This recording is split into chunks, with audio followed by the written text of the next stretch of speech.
Kondisi wisata kuliner Pandeglang Berkah, pusat kuliner yang dikhususkan bagi para pedagang kaki lima yang berjualan di alun-alun Pandeglang sebagai tempat relokasi yang telah diresmikan oleh Bupati Pandeglang, Hajah Irna Narulita pada 17 Agustus 2018 lalu.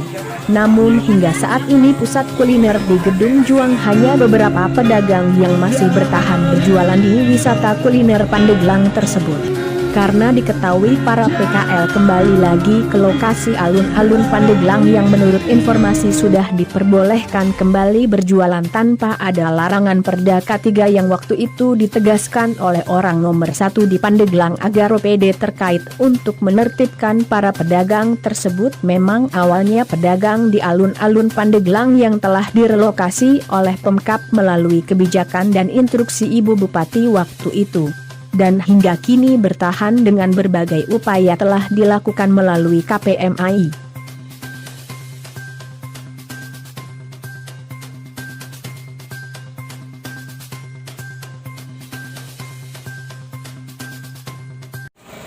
Ya, kita ikuti program pemerintah awalnya ya.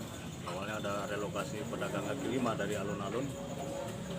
Ya kita mengikuti apa kata Ibu Bupati yang disarankan waktu itu bahwa akan ada relokasi pedagang kaki lima alun-alun untuk menertibkan alun karena ada Perda K3 di sana.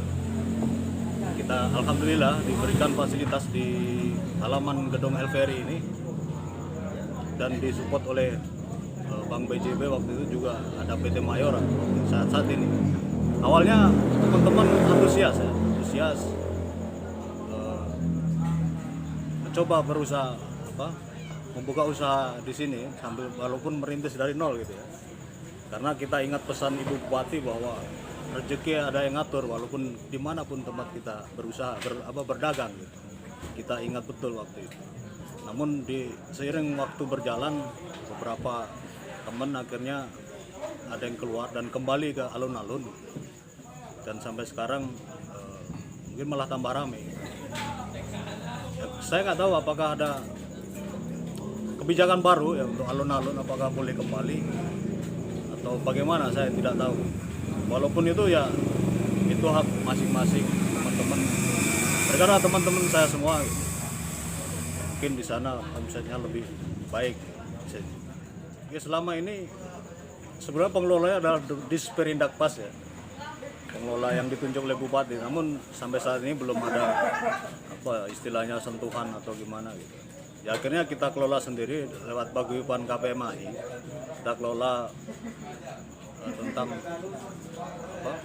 pengadaan listrik, pengadaan air gitu. Walaupun akhirnya juga sering terbilang minus gitu.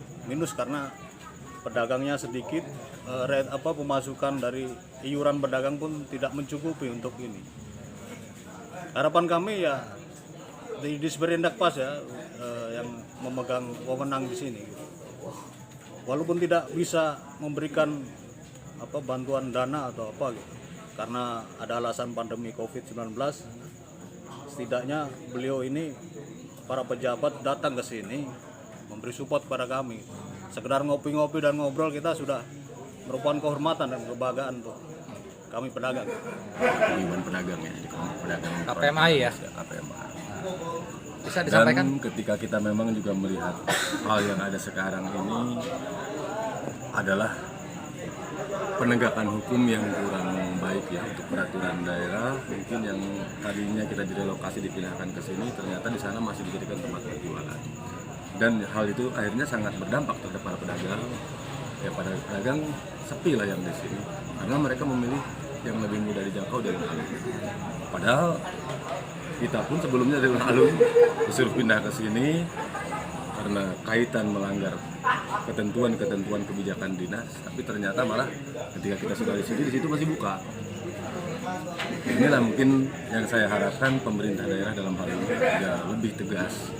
Karena kita pun ke sekretariatan ingin menjalankan segala sesuatu itu sesuai dengan norma hukum yang ada, sehingga tidak terjadi pelanggaran hukum ataupun terjadi kepincangan di keseimbangan sosial masyarakat. Dan hal ini kalau tidak ada ketegasan dari pemerintah daerah, dipastikan bisa jadi permasalahan sosial yang lain juga. Bisa jadi nanti Yang di sana dieksekusi marahnya ke sini, yang di sini juga dengan di sana masih buka, ya otomatis ada ketidaknyamanan di hati. Kenapa kita dulu dipindahkan dengan suatu dasar adalah peraturan, ternyata kita sudah mengikuti aturan, di sananya dijadikan tempat untuk pelanggaran aturan lagi. Dari Pandeglang, Banten, Madani Prasetya, jurnalis Juara Media TV melaporkan.